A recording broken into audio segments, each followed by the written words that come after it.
বলতেছেন যে তোমরা সেই পশু সহ আরো যত সৃষ্টি আছে সব তো আমার এই সৃষ্টিগুলো সব মানুষের জন্য নিবেদিত, আর সেই মানুষগুলো শুধু থাকবে আমার নিবেদিত। আল্লাহ শুধু এটা চায়, আল্লাহ এছাড়া কিছুই চায় না। আমাদের একটু আগে আলোচনা করেছেন আমাদের মাওলানা সাহেব, রব্বুল আলামিন এই কুরবানির পশুর গোশত রক্ত কিছুই চায় না। তাকওয়া মিনকুম, যে তোমাদের মধ্যে আল্লাহর রাজি খুশি করার ক্ষেত্রে কি ভূমিকা আছে সেটা আল্লাহ দেখতে চায়। বলেন না সুবহানাল্লাহ। এইজন্য কুরবানি শুধু একটা পশুকে নিয়ে যেখানে সেখানে জবাই করে আপনি গোশত খেয়ে ফেলবেন, কিন্তু এইটাই ঠিক না। এই কুরবানি করার পরে এই পশুটা যখন আপনার জন্য নিবেদিত হয়, আপনারা চিন্তা করেছেন এত বড় পশু, আমি সকালে যখন আমার যে কুরবানির পশু নিজে হাতে গোসল করাচ্ছিলাম একটু নড়াচড়া করছে না, তার মানে সে বলছে যে আমাকে আজকে কুরবানি হতে হবে, জবাই হতে হবে, কাজে আমার নড়াচড়া করে লাভ নাই। অথচ মানুষ কত বেহারাম এবং অকৃতজ্ঞ, এই গোশত খাবে, এই কুরবানি দেবে এবং এই কুরবানির জন্তুগুলোকে তারা নিজের হাতে জবাই করবে, আর সে জবাই করা গোশত খেয়ে তারা আল্লাহর শুকরিয়া করতে পারে না। এর চেয়ে অধিক অকৃতজ্ঞ, এর চেয়ে কপাল পোড়া হতভাগা মানুষ এই পৃথিবীতে কেমন করে হয়? আল্লাহ রাব্বুল আলামিন চান যে তার বান্দা বান্দী যেন আল্লাহর শুকরিয়া আদায় করে।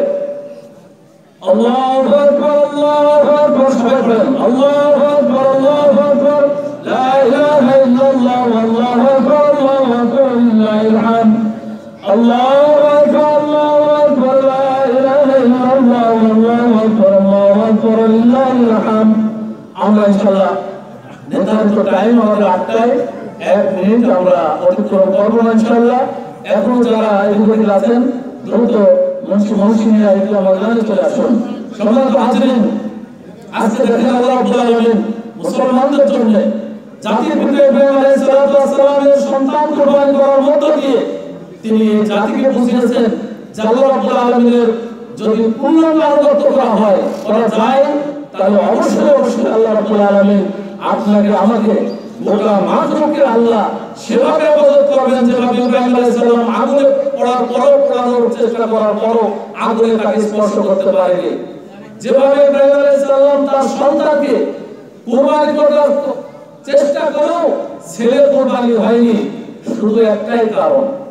এইগুলো কেন হয়েছে? যে কাজগুলো আল্লাহ রাব্বুল আলামিন করতে বলেছেন হযরত ইব্রাহিম আলাইহিস সালামকে, সেই কাজগুলো তিনি করেছিলেন তাকে রাজি খুশি করার জন্য। আর যখন আল্লাহকে রাজি খুশি করার জন্য করা হয়, তখন সেই সমস্ত কাজকর্ম আল্লাহ নিজেই তার তদারকি করে ফেলেন। সুবহানাল্লাহ। এই কারণে আজকে যদি এই ছেলে কুরবানি হতো, কুরবানি হওয়ার পরে আজকে যদি সারা পৃথিবীতে এই ছেলেদেরকে কুরবানি করার নিয়ম চালু হতো, তাহলে আমরা চিন্তা করি যে সারা দুনিয়ায় কি ঘটনা ঘটছিল। ইব্রাহিম আলাইহিস সালাম যখন ছেলের গলায় ছুরি চালাবেন, আল্লাহ বালাগা আসলামা ওয়া তাল্লাহু লিল জাবিন, ছেলে এবং বাবা দুইজন যখন আল্লাহর কাছে আত্মসমর্পণ করলেন, করার পরে ছেলে ইসমাঈল যখন কাঁধে শুয়ে পড়লেন, আত্মসমর্পণ করলেন।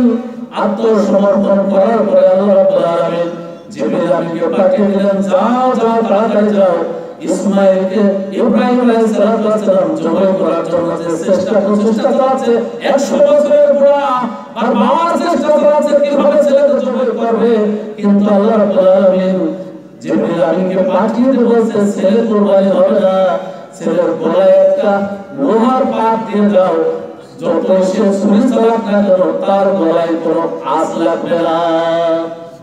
একবার একটা পাত দিয়ে দিল, আর ইব্রাহিম আলাইহিস সালাম বারবার চেষ্টা চালাচ্ছে, কিন্তু আর কথা শুনছে না।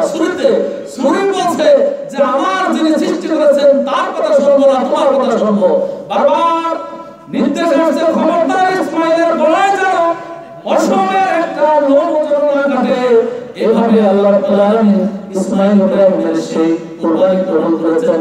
ফালাম্মা আসলামা ওয়া তাল্লাহু লিল জাবিন ওয়া নাদাইনাহু ইয়া ইব্রাহিম قد صدقت الرؤيا إنا كذلك نجزي المحسنين إن هذا لهو البلاء المبين وفديناه بذبح عظيم।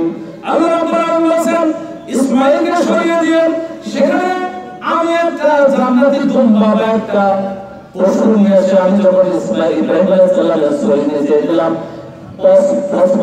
যখন শক্ত হলো ইব্রাহিম আলাইহিস সালাম ভাবলেন যে আমার ছেলে কোরবানি হয়ে গেছে, চোখটা খুলে দেখে ছেলে এক পাশে আর একটা জান্নাতি পশু কোরবানি হয়ে সে পাশে পড়ে আছে।